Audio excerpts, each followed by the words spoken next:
चलो ध्यान देंगे, सुनना। प्रॉपर्टीज ऑफ चार्ज के बारे में सुनना, प्रॉपर्टीज ऑफ चार्ज के बाद, ठीक है।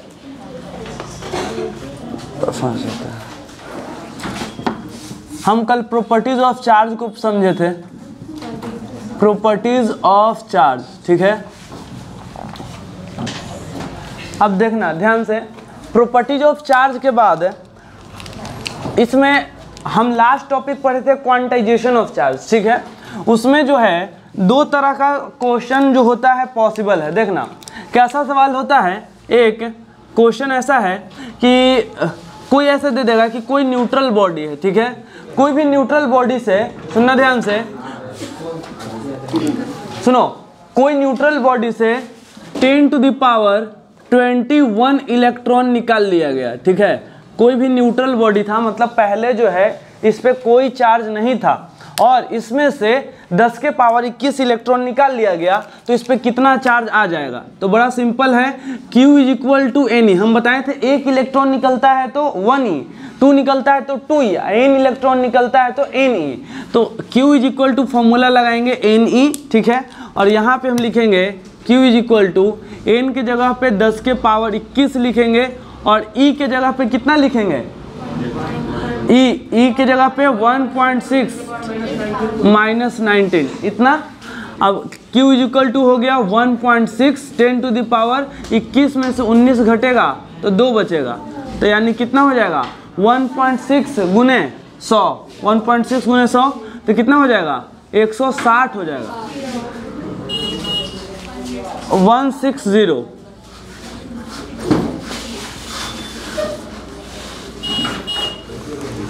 इतना कूलम का हो जाएगा ना। हाँ सुनेंगे ध्यान से। तो ये हमारा पहला सवाल हुआ कि कितना इलेक्ट्रॉन निकालेंगे तो कितना चार्ज आएगा। अब ये सुने, लास्ट में हमें प्लस माइनस लगाना होता है। तो इलेक्ट्रॉन निकाले हैं तो निगेटिविटी जब निकला है तो पॉजिटिव अंदर बढ़ गया होगा ना, तो यहाँ पे पॉजिटिव का सिंबल लगा देंगे। इलेक्ट्रॉन जब भी निकले प्लस का सिंबल लगाना है। इसका उल्टा अगर कोई ऑब्जेक्ट है, सुनना ध्यान से, कोई भी ऑब्जेक्ट हो सकता है, और सुनो बात नहीं, और इस ऑब्जेक्ट में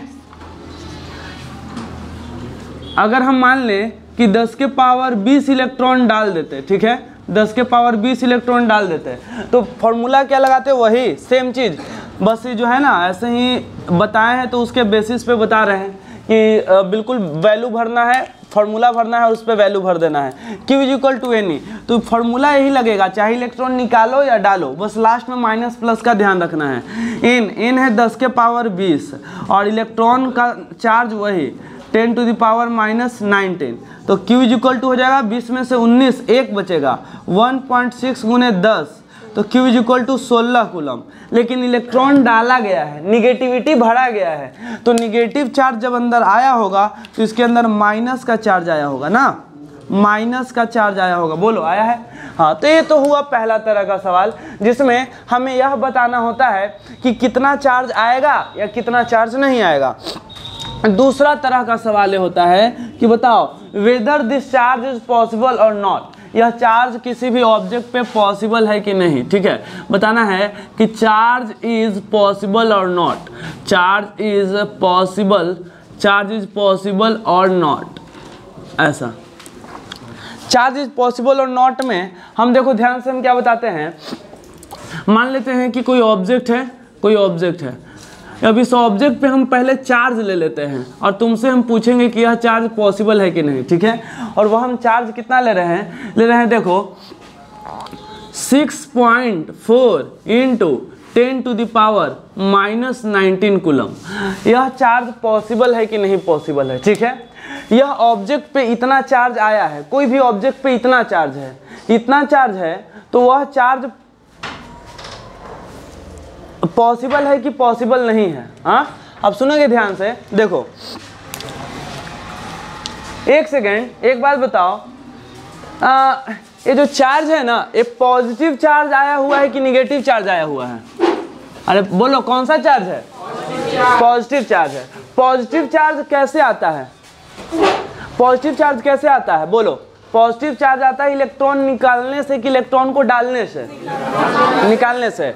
तो यह पहले यह न्यूट्रल होगा, पहले इस पे कोई चार्ज नहीं होगा, ठीक है, कोई चार्ज नहीं होगा, और इस पे इतना चार्ज आ गया है, मतलब पॉजिटिव चार्ज, मतलब इसमें से कुछ इलेक्ट्रॉन निकाले गए होंगे ना।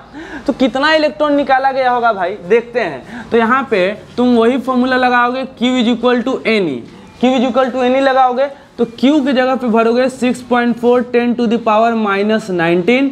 n की जगह पे नहीं पता कितना इलेक्ट्रॉन इसमें से निकाला गया है कि इतना का पॉजिटिव चार्ज आया है, और E के जगह पे इतना। हाँ, तो यहाँ पे हो जाएगा दोनों साइड से हमारा कैंसिल हो जाएगा, ये कैंसिल हो जाएगा, और 16 से 4 बार में 64 कट जाएगा। तो n = कितना आया, 4, n = 4। अच्छा, n = 4 आया, इट मीन्स कि यह पहले न्यूट्रल होगा, इसमें से 4 इलेक्ट्रॉन निकला होगा, तभी इस पे इतना चार्ज आया। अगर n का वैल्यू इंटीजर नहीं आता है, फ्रैक्शन में आता है, पॉइंट में आता है, तब हम बोलेंगे कि चार्ज पॉसिबल नहीं है। हम बताए थे Q = Ne और n इज इंटीजर। n क्या होना चाहिए, इंटीजर होना चाहिए। इंटीजर कभी भी फ्रैक्शन वाले या डेसिमल वाले टर्म को नहीं कहते हैं। हम यहाँ पे बोलेंगे कि n belongs to integer, so 6.4 into 10⁻⁻19 coulomb charge is possible, ये पॉसिबल चार्ज है ना, पॉसिबल है।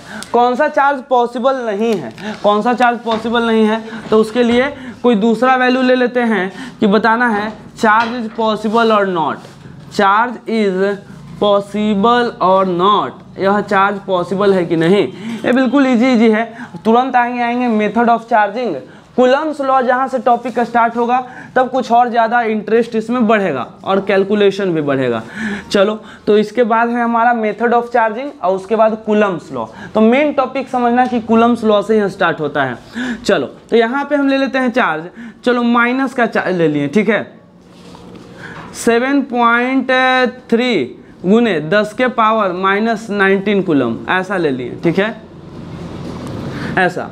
तो ऐसा चार्ज ले लिए। अब बात है कि अब इतना चार्ज, माइनस का चार्ज आया है, इसका मतलब इसमें इलेक्ट्रॉन डाला गया होगा, ठीक है, इलेक्ट्रॉन डाला गया होगा। तो कितना इलेक्ट्रॉन डाला गया होगा तो नहीं आइडिया है, तो Q = Ne लगा के पता करते हैं। Q = Ne, तो Q = -7.3 गुने 10⁻⁻19, ठीक है।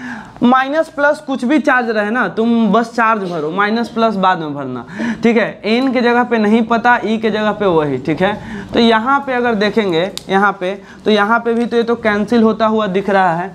उसके बाद n = पॉइंट से पॉइंट भी कैंसिल हो जाएगा। इसको इधर कैलकुलेट करते हैं, देखना n = कितना आ रहा है, n = आ रहा है 7.3 डिवाइडेड बाई 1.6, ठीक है। तो यह नहीं कटेगा, बिल्कुल नहीं कटेगा, यह फ्रैक्शन में आ जाएगा। पॉइंट से पॉइंट को अगर काट भी दो तो n = 73/16 आएगा, ठीक है। नीचे लिखेंगे n does not belongs to integer, ठीक है, n इंटीजर में बिलोंग्स नहीं करता है। यहाँ पे हमारा n का वैल्यू इंटीजर नहीं आया, ठीक है। सो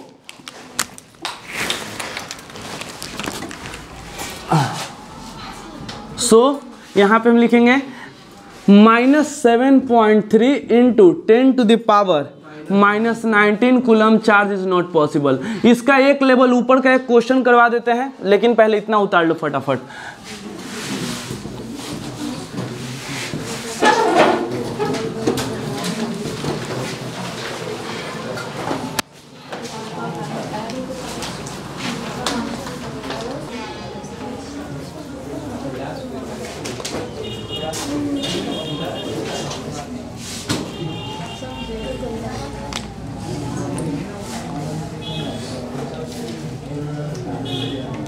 चलो, एक नेक्स्ट क्वेश्चन लिखोगे इसी तरह का है लेकिन लैंग्वेज में है, छोटा सा क्वेश्चन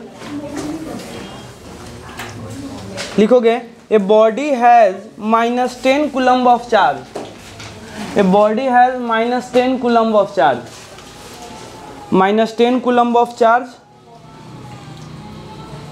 कॉमा, इफ 3 into 10⁻20, 3 गुने 10⁻20 electron are removed from this, a body has -10 coulomb of charge comma, if 3 into 10 to the power 20 electrons are removed from this, then find the new charge on the body. तो body पे new charge बताओ कितना होगा?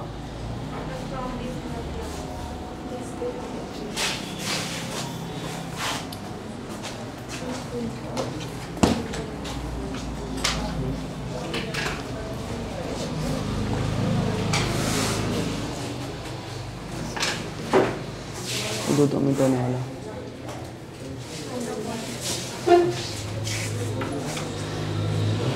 कोई body पे पहले से -10 coulomb का चार्ज था, न्यूट्रल नहीं था, पहले से -10 का चार्ज था और उसमें से उतना इलेक्ट्रॉन निकाल लिए।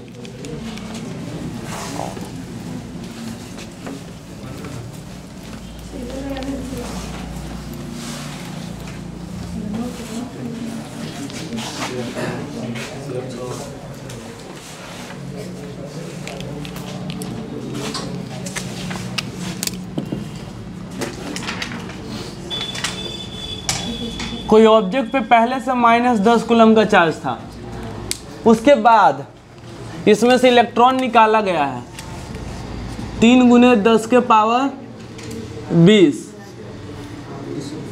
इतना इलेक्ट्रॉन निकाला गया है। चलो तो एक काम करते हैं, पहले ये देखते हैं कि इलेक्ट्रॉन निकाला गया तो इलेक्ट्रॉन के निकालने से कितना चार्ज आ गया होगा इस पे। हाँ देखो, Q इक्वल टू 3 × 10 के पावर 20 गुने 1.6 10 के पावर -19, Q इक्वल टू 3 गुने 1.6 गुने 10 के पावर 20 और 19, एक बचेगा तो 4.8 है, ये तो 48 हो जाएगा। अच्छा, इलेक्ट्रॉन निकालने से चार्ज पॉजिटिव का आता है। हाँ तो इतना इलेक्ट्रॉन निकला तो चार्ज +48 कूलम का आया होगा, ठीक है। और पहले से था -10 कूलम का, तो चार्ज स्केलर क्वांटिटी है, एडिटिव नेचर का होता है, तो नॉर्मली जोड़ देंगे। पहले से था -10 कूलम का चार्ज, उसके बाद +48 का फिर आ गया, तो ओवरऑल चार्ज कितना हो गया? 38 कूलम का चार्ज हो गया। पॉजिटिव में 38 कूलम का चार्ज, इतना कूलम और इतना कूलम, 38 कूलम।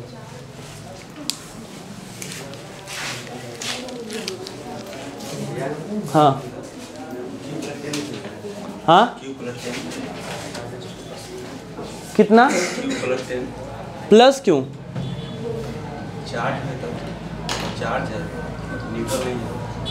पहले से उस पर -10 का है ना, तब प्लस कैसे लिख सकते हो? हाँ लिखो, कोई दिक्कत ना है। हाँ लिखो, वही से तो आया।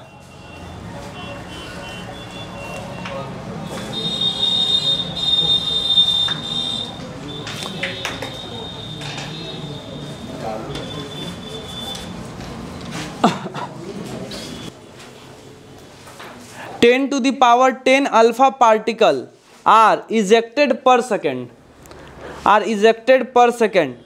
from a body, comma, then after how much time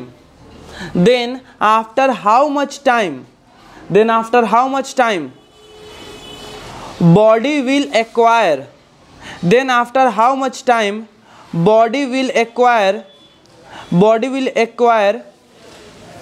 charge of 8 microcoulomb.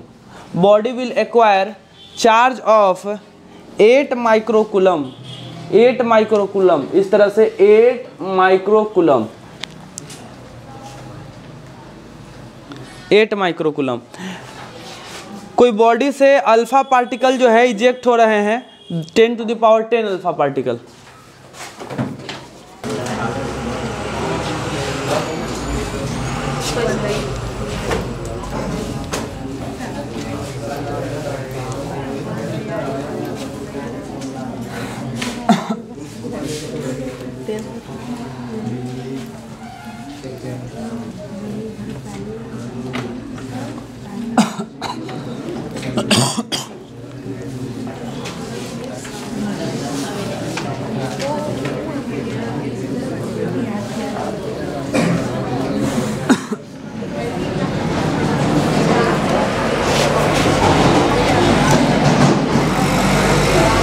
चलो हेडिंग डालेंगे a method of charging, method of charging.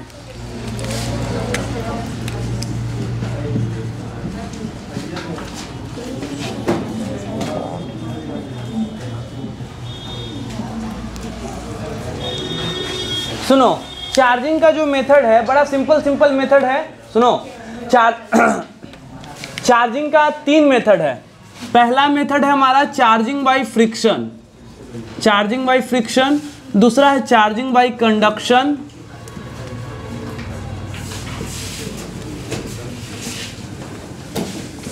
Bye conduction. और तीसरा है चार्जिंग बाय इंडक्शन। दूसरा इंडक्शन लिखते हैं।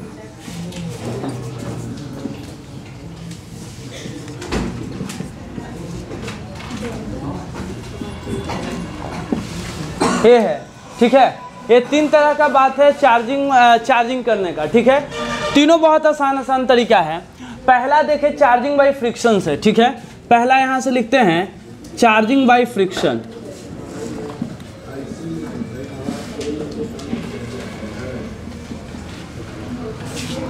चलो देखना चार्जिंग बाय फ्रिक्शन में क्या करते हैं। देखो चार्जिंग बाय फ्रिक्शन में सिंपली रूप से अगर बात करें तो देखो सबसे पहले चार्जिंग बाय फ्रिक्शन से किसको चार्ज करते हैं, कंडक्टर को करते हैं कि इंसुलेटर को करते हैं। तो इसे फ्रिक्शन से तुम कंडक्टर को भी कर सकते हो, इंसुलेटर को भी कर सकते हो, लेकिन जनरली फ्रिक्शन करके हम इंसुलेटर को चार्ज करते हैं, ठीक है। तो यहाँ पे लिखेंगे जनरली यूज फॉर इंसुलेटर। बात नहीं, सुनो जनरली यूज फॉर इंसुलेटर, यह इंसुलेटर के लिए यूज करते हैं। इसमें होता क्या है, होता सिंपली ये है कि अगर कोई ऑब्जेक्ट ए है और यहाँ पे कोई ऑब्जेक्ट बी है, ठीक है, और उन दोनों के बीच हम फ्रिक्शन करवा रहे हैं, ठीक है, उन दोनों के बीच फ्रिक्शन करवा रहे हैं, तो फ्रिक्शन से मात्र एक चीज़ होता है कि इलेक्ट्रॉन गर्म हो जाता है, इलेक्ट्रॉन को हीट एनर्जी मिलता है और हीट एनर्जी से वह जंप कर जाता है किसी एक से दूसरा में।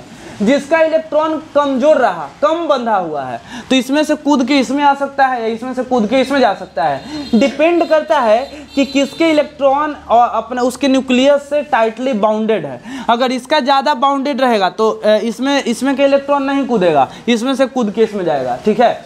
तो डिपेंड करता है। अब तुमसे हम पूछ दें कि प्लास्टिक को अगर हम या ग्लास को अपने बाल से रगड़ेंगे तो इलेक्ट्रॉन मेरे बाल से ग्लास में जाएगा कि ग्लास से बाल में जाएगा। तो इसके लिए एक सीरीज बना हुआ है जिसको ट्राइबो इलेक्ट्रिक सीरीज कहते हैं। उसको देख के पता चलता है कि किसमें से इलेक्ट्रॉन किसमें जाएगा। तो ऐसे हम नहीं रैंडम बता सकते हैं। तो देखो 2 ऑब्जेक्ट है ना, तो दोनों को जब तुम फ्रिक्शन करोगे, सुनो फ्रिक्शन करोगे तो फ्रिक्शन करने से क्या होगा, सुनना,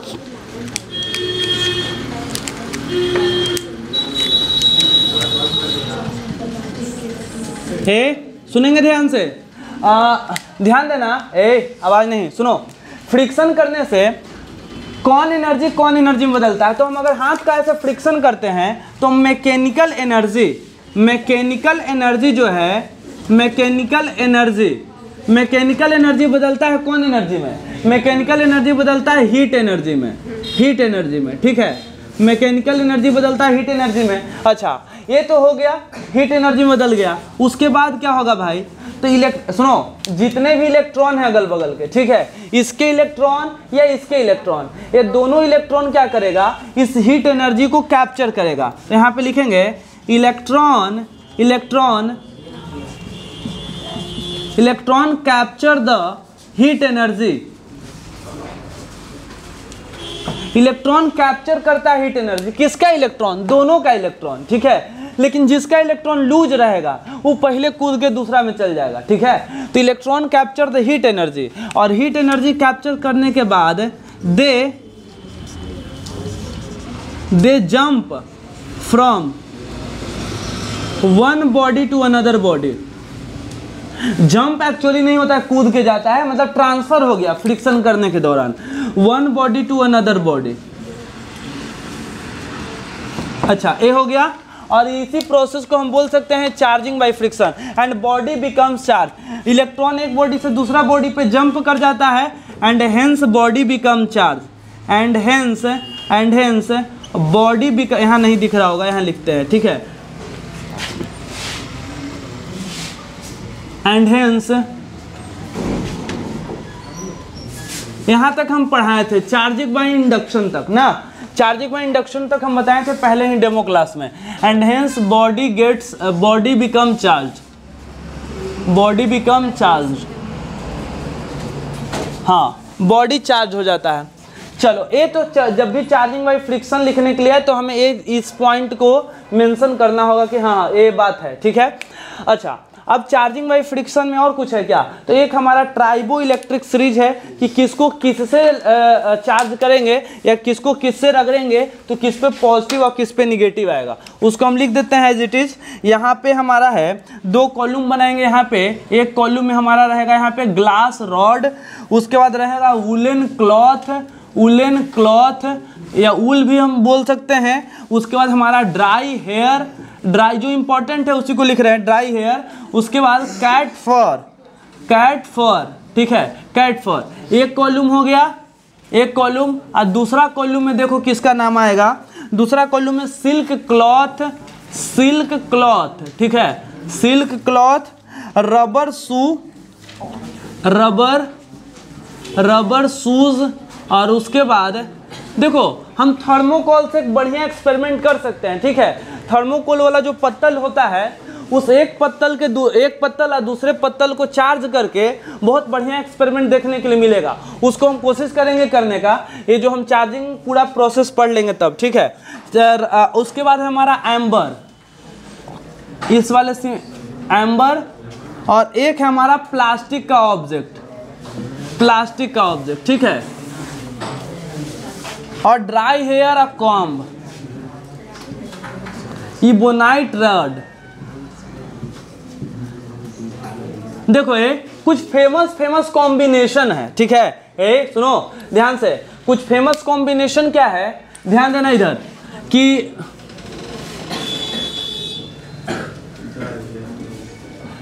कॉम्बिनेशन है, डायरेक्ट एग्जाम में आ सकता है ऐसे। और ये तो पहला वाला बहुत आता है, ठीक है, कि ग्लास रॉड को सिल्क क्लॉथ से रब करेंगे तो किस पे पॉजिटिव चार्ज आएगा, किस पे निगेटिव आएगा। तो एक कॉम्बिनेशन याद रखेंगे, इधर वाले पे पॉजिटिव चार्ज आएगा, इधर वाले पे हमारा पॉजिटिव चार्ज आएगा और इधर वाले पे निगेटिव चार्ज आएगा, ठीक है, इधर वाले पे निगेटिव चार्ज आएगा। हाँ क्या पॉजिटिव, अच्छा हाँ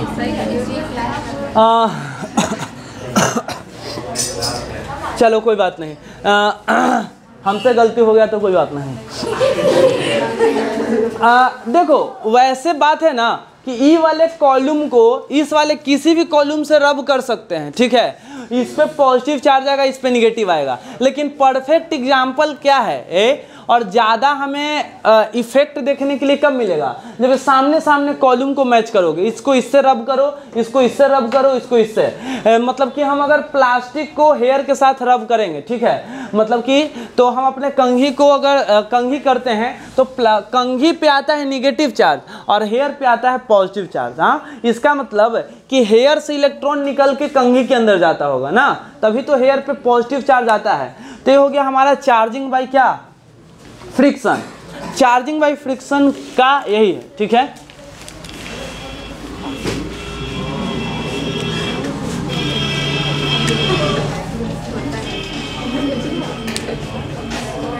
लिखोगे इसको,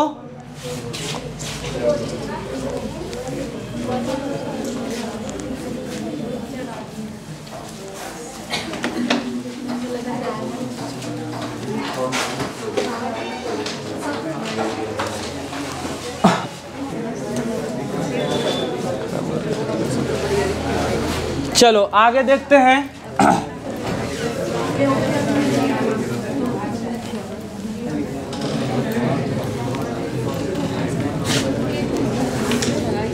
देखो ध्यान देना, आगे इसका है चार्जिंग बाय कंडक्शन ना इंडक्शन।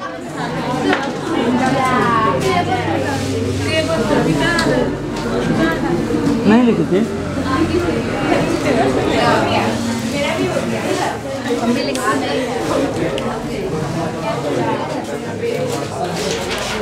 चलो आगे दे पढ़ते हैं, सुनेंगे। चार्जिंग बाई कंडक्शन, ठीक है, चार्जिंग बाई कंडक्शन। ध्यान देना, अभी पूछने वाले हैं क्वेश्चन जो पढ़ाए उसमें से, चार्जिंग जो पढ़ाए हैं उसी में से पूछेंगे। Charging by conduction, induction.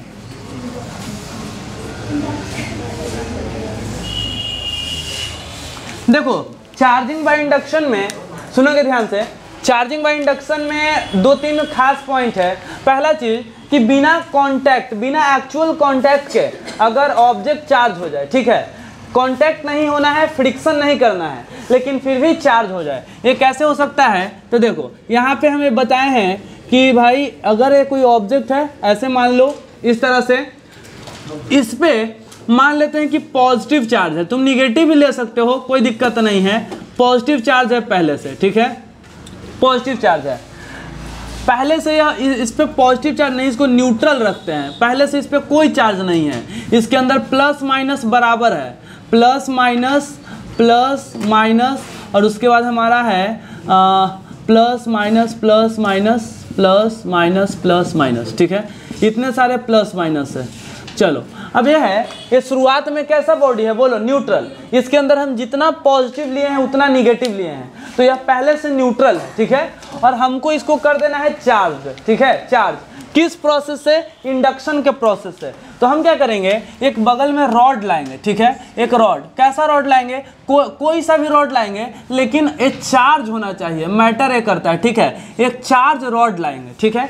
और चार्ज रॉड कैसा लाएंगे, निगेटिव लाएंगे कि पॉजिटिव लाएंगे? तो तुम अपने दिमाग में रखना कि तुमको यहाँ पे किस तरह का चार्ज चाहिए, तुम यहाँ पे तुम कुछ भी ला सकते हो, निगेटिव या पॉजिटिव, ठीक है, ये तुम्हें पता चलेगा। जैसे तुम निगेटिव लाओगे तो यह रॉड पॉजिटिव चार्ज होगा, पॉजिटिव लाओगे तो निगेटिव चार्ज होगा। खैर हम दोनों तरह से कर सकते हैं। यहाँ पे देखो, अगर हम यहाँ पे एक पॉजिटिव चार्ज का रॉड लाएं ऐसे, ठीक है, पॉजिटिव चार्ज का रॉड लाएं, तो पॉजिटिव चार्ज का रॉड लाएंगे तो इसका जो है ना, ये पहले ऐसा है तो इसका स्टेप कैसा होगा, इसके जस्ट बाद देखोगे तो इसमें से तुम जानते हो कि पॉजिटिव के बीच रिपल्सन होता है, हाँ, तो यहाँ पे पोलराइजेशन ऑफ चार्ज, इसको बोल सकते हैं रीडिस्ट्रीब्यूशन ऑफ चार्ज।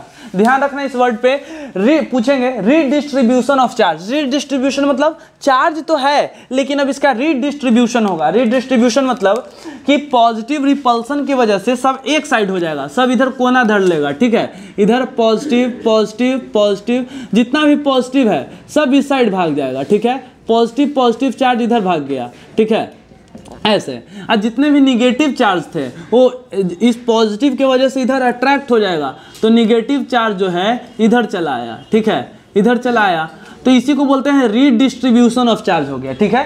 लेकिन अभी भी यह न्यूट्रल है, इस पॉइंट पे भी यह न्यूट्रल है और अभी भी यह क्या है, न्यूट्रल है, क्योंकि इसके अंदर जितने पॉजिटिव चार्ज हैं उतने निगेटिव चार्ज अभी हम एज्यूम कर रहे हैं, ठीक है, तो अभी भी न्यूट्रल है, अब पहले भी न्यूट्रल ही था। अब हमें क्या करना है, लेकिन हमको तो चार्ज करना है, तो चार्ज करना है तो हम क्या करेंगे, चार्ज में सुनना, इंडक्शन में क्या होता है ना कि जो, सुनना ध्यान से, जो इंडक्शन करवा रहा है उसको बोलते हैं इंड्यूसिंग बॉडी, बताए होंगे, सुने होंगे नाम, इंड्यूसिंग बॉडी, और इसको बोलते हैं इंड्यूस्ड बॉडी।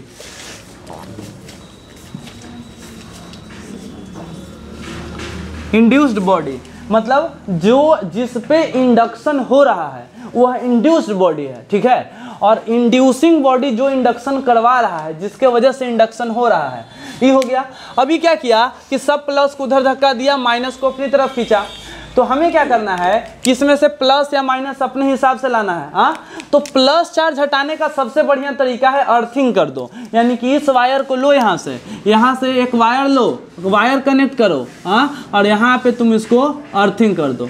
अर्थिंग करने से ये सारा पॉजिटिव चार्ज अर्थिंग के वजह से न्यूट्रल हो जाएगा, ठीक है, न्यूट्रल हो जाएगा, अर्थिंग के वजह से सारा पॉजिटिव चार्ज न्यूट्रल हो जाएगा, और न्यूट्रल होने से जो हमारे पास अल्टीमेटली जो बचेगा वो बचेगा सिर्फ और सिर्फ क्या बचेगा, निगेटिव चार्ज बचा, और निगेटिव चार्ज पूरा फैल जाएगा, ठीक है, निगेटिव चार्ज जो है पूरे बॉडी में इस तरह से फैल जाएगा। अब सवाल यह है कि इंडक्शन प्रोसेस से किसको चार्ज किया जा सकता है, कंडक्टर को कि इंसुलेटर को, मतलब कोई मेटल के चीज़ को कि मतलब नॉर्मल प्लास्टिक को भी चार्ज किया जा सकता है। तो इसका आंसर है दोनों को, कंडक्टर को भी चार्ज कर सकते हैं और इंसुलेटर को भी। एग्जाम्पल दे तो देखो क्या होता है ना, सुना ध्यान से, ये पहले न्यूट्रल था ना, इस पर कोई चार्ज था नहीं। सेम चीज़ होता है जब हम बाल में पेन को ऐसे रगड़ते हैं, हाँ, तो ये हो गया इंड्यूसिंग बॉडी, और नीचे यहाँ पे जो पेपर है वो हो जाता है इंड्यूस्ड बॉडी। तो वहाँ पे जब ऐसे लाते हैं तो पहले था न्यूट्रल, तो न्यूट्रल होने की वजह से न्यूट्रल था, तो न्यूट्रल था, और जैसे ही तुम यहाँ पे लाते हो तो उसका पोलराइजेशन हो जाता है, चार्ज सेपरेट हो जाता है, और उसके वजह से वो खींच लेता है ऊपर। अरे बात में आया? हाँ सुनो, तो यहाँ पे ही हो गया क्या, न्यूट्रल से क्या हो गया, चार्ज्ड, ये हो गया, ये हमारा चार्ज हो गया। अब यहाँ पे सुनोगे ध्यान से, 2-3 पॉइंट है। पहला क्या पॉइंट है, सुनना ध्यान से, कि जब भी चार्जिंग बाय इंडक्शन के लिए कुछ लिखना हो तो पहले अगर कोई पूछे कि चार्जिंग बाय इंडक्शन क्या है, तो तुम यही ना बोलोगे कि बिना एक्चुअल कांटेक्ट के चार्ज कर देना, ठीक है। Charging without actual contact, charging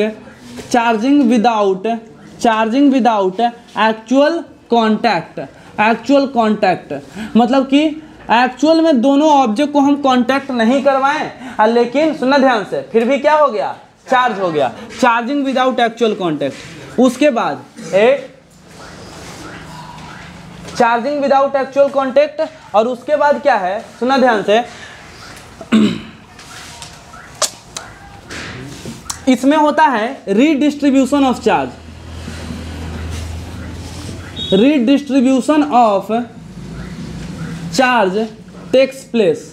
देखो समझोगे अच्छा से, इलेक्ट्रोस्टैटिक शुरुआत में बिल्कुल आसान है, इसका यही सबसे खतरनाक बात है। शुरुआत के 3-4 क्लास इतना चटनी क्लास लगेगा कि सब समझ में आ रहा है, लेकिन ऐसा नहीं कि बाद में नहीं समझ में आएगा। बाद में तुम अगर अपना मोमेंटम खराब कर लेते हो, ठीक है, तो पूरा 4 चैप्टर तुमको दम समझो कि कोई इंटरेस्ट नहीं रहेगा, लगेगा कि बिल्कुल बर्डन हो गया, दम बिल्कुल भारी लग रहा है, बोझ लग रहा है, ठीक है, तो बिल्कुल नहीं समझ में आने वाली। इसलिए क्लास रेगुलर रहो और जितना हो सके थोड़ा थोड़ा नोट्स डेली रिवाइज करो, ठीक है, कोई प्रॉब्लम नहीं होगा।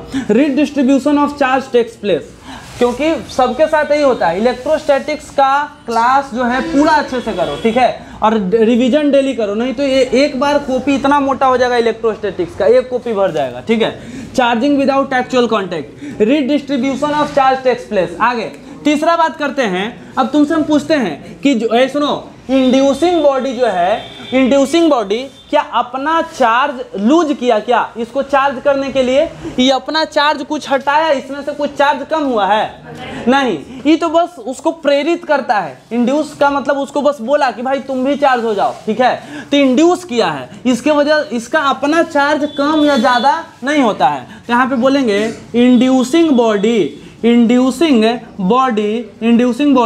Neither gain nor lose charge, ना तो गेन करता है ना तो लूज करता है। अच्छा, इंड्यूस्ड बॉडी पे चार्ज कितना आता है, ऐसा सवाल आएगा। इंड्यूस्ड बॉडी पे चार्ज इंड्यूसिंग बॉडी से ज़्यादा आता है। जैसे एग्जांपल के तौर पे इस पे चार्ज था प्लस 10 कूलम का, मान लेते हैं 10 कूलम, प्लस माइनस हटा दो, इस पे 10 कूलम का चार्ज है, तो इस वाले पे कितना चार्ज आएगा, 10 कूलम से ज़्यादा कि 10 कूलम से कम कि 10 ही आएगा, क्या आ सकता है? तो इसका आंसर ये है कि भाई ये तो सुनो,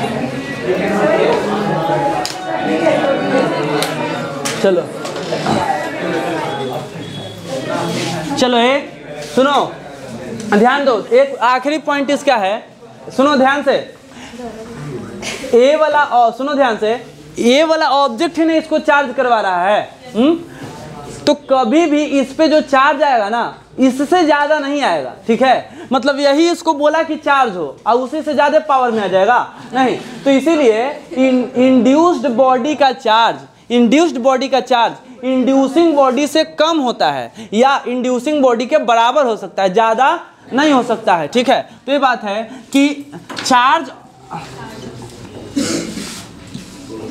चार्ज ऑन इंड्यूस्ड बॉडी, चलो लिख लेंगे ये वाला, charge on induced body may be less or equal to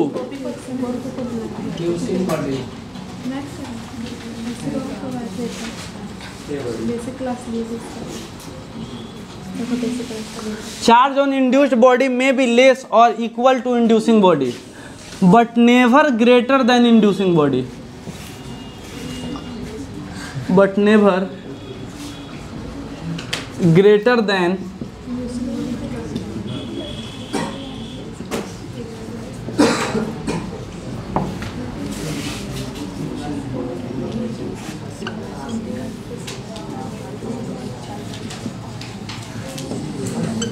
conductor and insulator both can be charged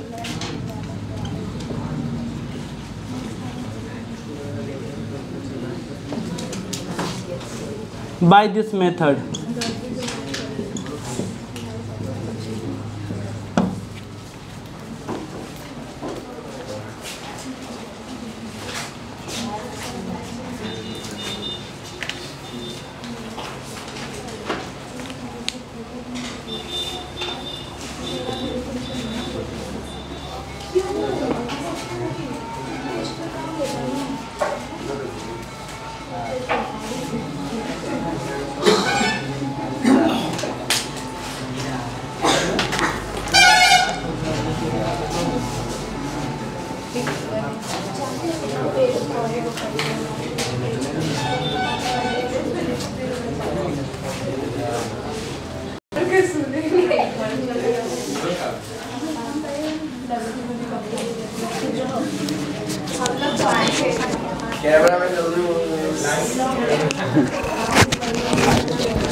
नहीं चमकेगा। हाँ? नहीं तिराएगा। हेलो हेलो, हाँ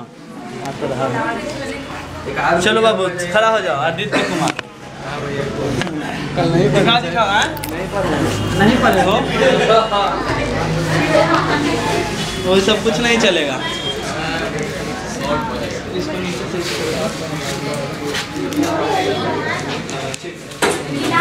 चलो बताओ, सिंपल सवाल पूछ रहे हैं। चार्ज का स्मॉलेस्ट और बिगेस्ट यूनिट बताओ। लो लो लो यही में बोलो। खड़ा हो जाओ, खड़ा हो जाओ। डेरा क्या लग रहा है? हाँ कैमरा खोले हैं। चलो बताओ, चार्ज का स्मॉलेस्ट और बिगेस्ट यूनिट बताओ। बिगेस्ट यूनिट फ्राडे होता है। हाँ। और स्मॉलेस्ट यूनिट फ्रैंकलिन। चलो ठीक है, तो डेरा क्या लग रहा था। चलो तुम बताओ, तुम बताओ चार्ज का इनवेरिएंट नेचर बताओ। चार्ज का इनवेरिएंट नेचर बताओ इसमें। लो लो ये वाला पकड़ो, ये वाला मैं ये बताओ। अरे माइक है भाई।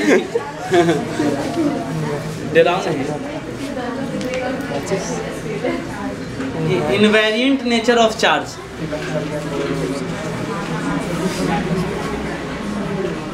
अच्छा दूसरा पूछे। हाँ चलो ठीक है, दूसरा पूछते हैं। चार्ज का कोई तीन चार प्रॉपर्टी बताओ। चलो charge is additive in nature. हाँ additive nature. Like charge repel से बोलो। Like charge repel each other but unlike charge attract each other. चलो ठीक है। और it is a scalar quantity. हाँ इट। और चलो ठीक है, कल पढ़ के आना। बैठो और क्या बताएगा। चलो पवन तुम बताओ, दिखाओ।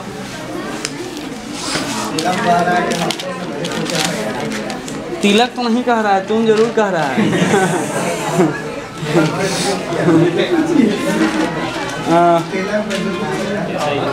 तुम बताओ चार्ज इज इनवेरिएंट का। Charge is invariant. रुको ना, हाँ ना, कल पूछेंगे तो ठीक है। जाओ बताओ चार्ज इनवेरिएंट। चार्ज स्पीड पे डिपेंड नहीं करता है। चार्ज स्पीड पे डिपेंड नहीं करता है। चार्ज स्पीड पे डिपेंड। स्पीड पे क्या डिपेंड करता है? मास। मास। अगर ज़्यादा स्पीड होने से मास पे क्या इफेक्ट पड़ता है? ज़्यादा स्पीड बार इंक्रीज करता है मास। चलो ठीक है, बैठ जाओ। ठीक है, आज के लिए इतना ही, कल मिलते हैं, ठीक है? हाँ।